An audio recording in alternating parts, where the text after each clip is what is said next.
Curtis, what's good, man? You and your feelings about Daphne? Is she with gang them? Or is it that you sucking little Rod dick? However it go, I want you to fade, nigga. Fuck all that. Since it's entertainment, let me beat the shit out of you on TV or something. Don't duck that. The latest buzz in the hip-hop world has everyone talking.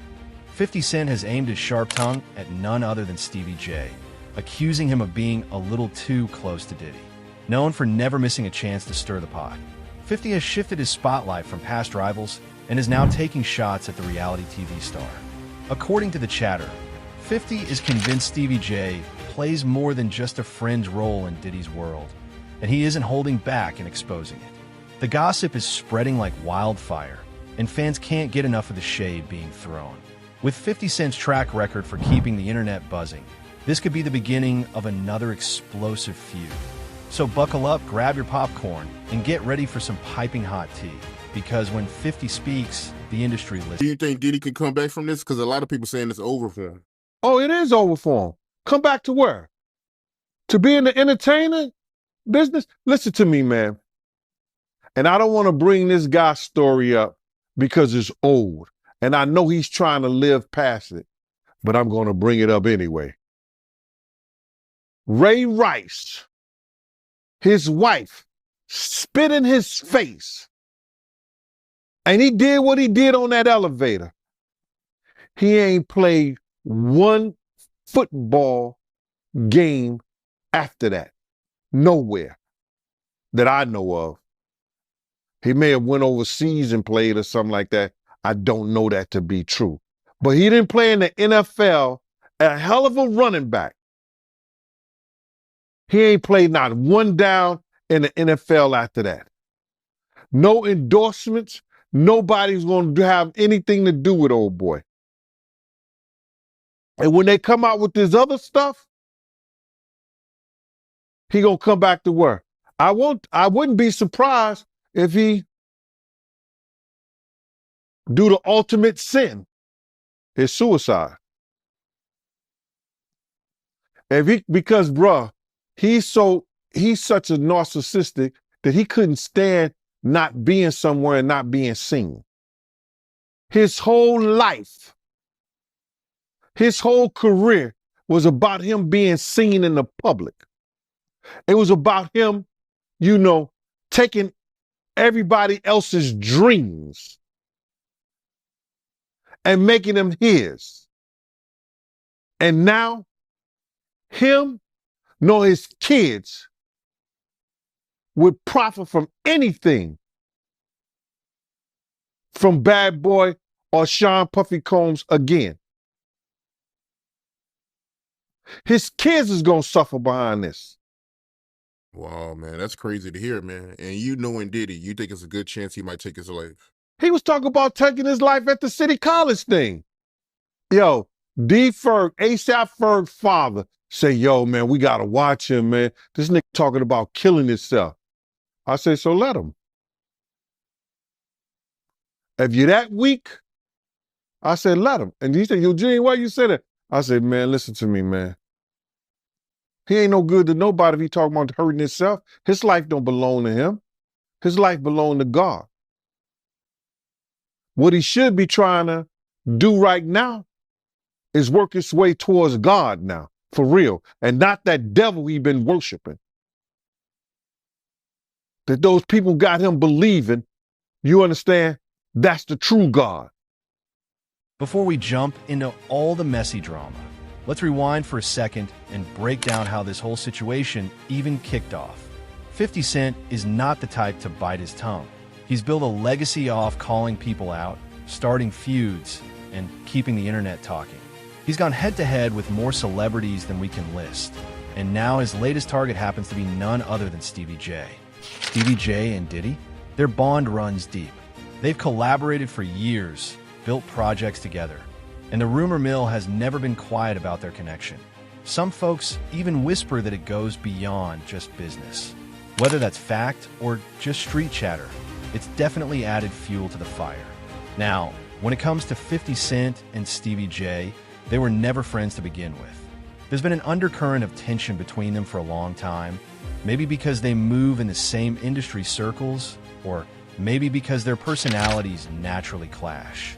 Whatever the case, it's clear they've never vibed. And while 50 has been slyly shading Stevie J here and there, things hit another level when he flat out accused Stevie of being Diddy's boy toy. No cryptic posts, no subtle hints, just straight shots fired. The internet lit up. Fans started dissecting every word. And now the big question is, what does this mean for their reputations and relationships moving forward? One thing's for sure, the drama isn't slowing down anytime. We're gonna see, man. We're gonna see what they got. But speaking of the raid, right? Did you see that viral video of Diddy? He was seen in Miami with Stevie J after the raid. You seen that video? Yeah, I seen it. I seen it. What you think about that? Well, I go way back when Stevie J first came to Bad Boy after they left Uptown Records and everything like that. And Stevie J and Puff fell out real bad over, it could have been producer credits and the whole 9 yards. But Stevie J didn't F with him until Love and Hip Hop. When Stevie J went to Love and Hip Hop and he became famous from that, Puff called him over there and they had a meeting. And I guess they rekindled their friendship. Because I used to bodyguard Stevie J. And, go to different clubs. I got pictures and everything. Stevie J didn't mess with Puff, until after that Love and Hip Hop thing went down, So now they back cool. What got me about the stuff like that them being back cool, that Stevie J went on TMZ and was speaking up on behalf of Diddy. Now, if anybody I want speaking up behalf of me, or I had anybody speaking up on my behalf, it wouldn't be Stevie J. You understand? I don't think that an individual of his caliber is capable or can be trusted in a way that I would like for him based on his actions on television and who he is as a person, what he has been shown as an individual, is a type of individual that I would have speaking on my behalf. Come on, we know he's a drug abuser. We know that he's been seen putting his hands on women in the wrong way. And I don't know, that shit is crumbling, man. You know what I'm saying? But you can always say this, man. And in the infamous words of one of the world's greatest comedians, Richard Pryor, cocaine is a hell of a drug. Why you say that cocaine is a hell of a drug? Because LaRob said that they be doing the liquid cocaine. So what exactly did 50 Cent say? And how did Stevie J and Diddy react? Don't worry, I've got you covered with every juicy detail. This situation is heating up fast, so grab your snacks because the drama is about to explode to a whole new level. 50 didn't just toss a little shade, he went straight for the jugular. It all kicked off with a savage Instagram post where he directly called out Stevie J's connection with Diddy. And believe me, he wasn't holding anything back. The shots he fired have already sent waves across the industry, and things are only getting wilder from I think it's psychotropical drugs, man. And you start believing your own bullshit. And them two individuals together, man. You know they got to be crazy. Something got to be wrong with when he sit up there and he said that he want to challenge 50. And I don't know much about that clout shit. Him challenging 50 to a fight, and we seen how 50 Cent, we seen how Stevie J fight on Love and Hip Hop and all that other bullshit. Him, Scrappy, him, this other cat. My man, there's no way. There's no way. He don't want it with 50, bro. That's if that ain't cocaine, the Pope ain't Catholic. So you feel like 50 Cent would give Stevie J that work?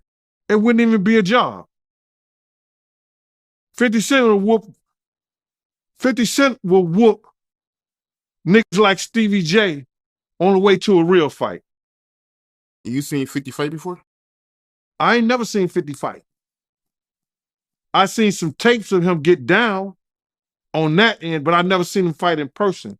But I know the demeanor of a man. I was with 50 Cent on a couple of occasions, and one occasion, it was just me and 50 and about probably 6 other dudes that didn't want to get out the car because he was ready to get down. And you could see it in him. You could see he got it in him like that. I'm looking at him. I wrote this shit about this shit in my book. 50 ain't back. He don't back down, bro. And you could see when you know a dude is about it, and got it in him, you could see it in his eyes. You could see it in the way he carry himself. You see how he threw his own man in the bushes, Tony Ayo. They got tapes on 50 getting down boxing. I've seen takes on him.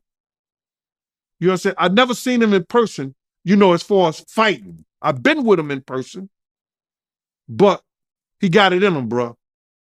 But yeah, that caught me by surprise because I always knew that Stevie J, he did production for Bad Boy, but I never knew him and Diddy was that close until, as of late, since the raid. So Yo, they was close. Bro, Stevie J and Puff was like pots and pans back in the day.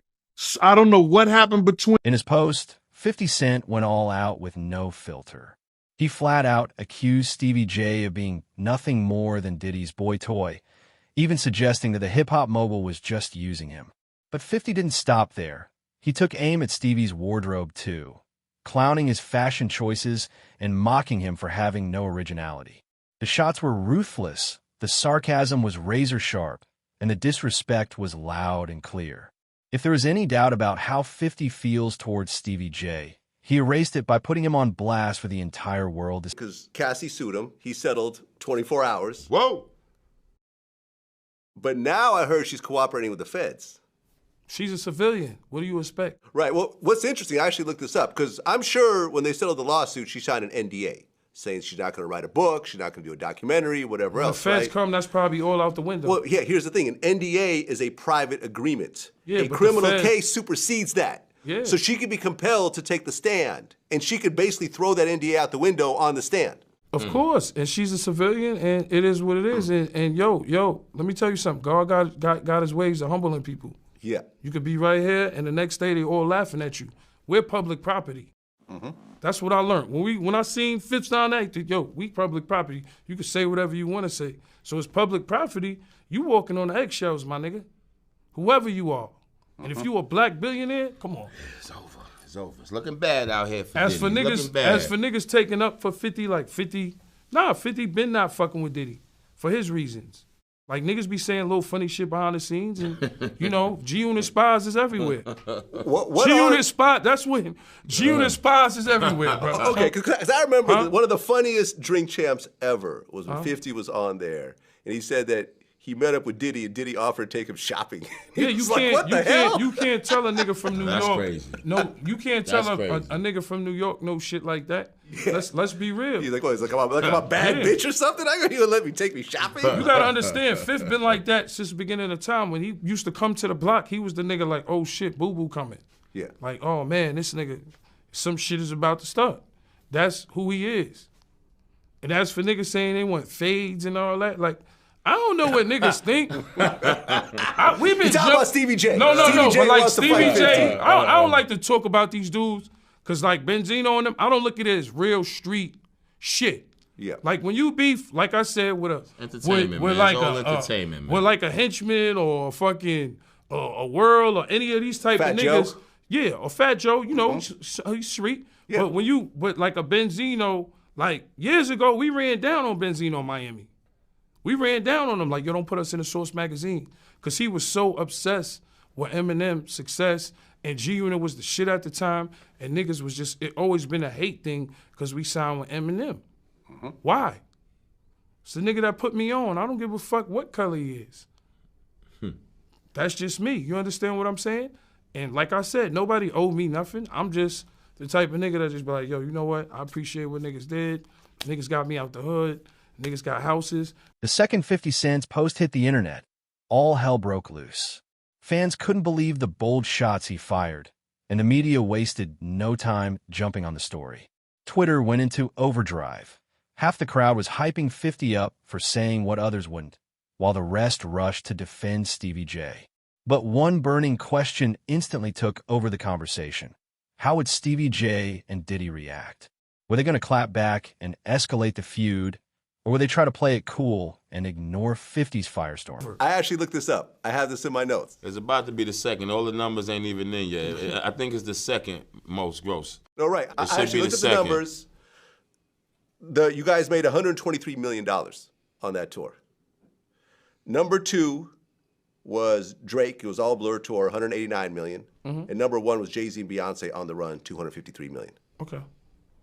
A lot of money, though. Yeah, 50 is a lot of money. 50 is crazy. A marketing genius, and we had fun on that road. We went to all kinds of places. We went to Paris. We went to Dubai. Bahrain. We went to shout to Abu Dhabi. Shout to Bahrain, Thailand. All over, yo, and those experiences. Mumbai, India. And look, you got to understand, me and 50 was always Murder fans. You know what I'm saying? So Murder is like, when we on the road, it be me, Murder, and our man Light. Shout out to Light. Light, they call us the Three Amigos. So, like, a lot of shit happens on tour. Like, as for production, you know, they got to wake up 5 in the morning, build a stage. Like, people be, it's long doing these tours, and you ain't seen your kid, you ain't seen your wife. Definitely. You know what I'm saying? So, a lot of shit happens on tour behind the scenes, and it's understanding, because while we're laying in our Armani Hotel beds, somebody's building the stage. So, we the type that when we around, it's the Three Amigos. We go, we find our bud in whatever country we at, London, Paris, you know, wherever we at, except for like Abu Dhabi and all that. Yeah. You know what I'm saying? We go wherever we at, we find our bud. We got our dressing room. We chill in the cut. Look, because 50 tells us, yo, I only need you. Look, we could be back in the hood, or we could be having jobs. All I need is 2 hours. Some folks started whispering that this could be the breaking point for Stevie J and Diddy's friendship, while others brushed it off as just another bump in the road. What everyone agreed on, though, was that this feud was nowhere near finished. The streets were alive with chatter, and the gossip was hotter than ever. The real suspense was whether Stevie J and Diddy would come at 50 Cent head-on or let their moves speak louder than words. One thing was guaranteed. This was only the beginning, and the drama was about to unfold in ways nobody expected. He's been leading not only himself, our people, into some kind of damnation through his actions. Yeah, I'm just in disbelief, man. I mean, to see his downfall. I mean, he's been on a long run, man. So, you know, to see this is crazy, man. I mean, how long has he been famous? Nah, so you got to realize he didn't get his fame until after he made that, you know, remember, you got to remember this, Mighty. I said he made the atmosphere for Pac to die. He made the atmosphere for Big to die. He created the atmosphere, you understand, for Suge Knight to go to jail, because that's what came out of his mouth. So that didn't happen. His fame he didn't really come famous until after the death of Tupac and the Notorious Big, brother. So that's like 97. He went on that whole Bad Boy tour with the #1 song in the world, Missing You, where he stole the thing from Sting and the music from Source Money, the lyrics from Source Money. Didn't even want to pay that man his money. Waited all those years to pay that man his money. He was stealing people's dreams, man. He's the cause of a lot of people's death, and people ain't gonna see it the way I see it. But when you steal somebody's dreams, Black Rob probably could have changed his life, probably could have changed the way he thought, probably could have changed the way he was doing business if he wouldn't have stole G-Dep from him. If he would have treated Craig Mack in the correct way and not try to steal his music use him in the way that he used Craig Mack to catapult the Notorious Big, Craig Mack's life could have been changed. If he would have never set up the atmosphere and had Big out there in California and bringing Big to that party, the Notorious Big life may still be here. If he wasn't trying to put the Bloods against the Crips, well, they was already against each other anyway, but use the Crips, maybe Tupac would have never had that altercation. But if ands, and buts were candies and nuts, like I always say, Christmas would be every day. And I understand that.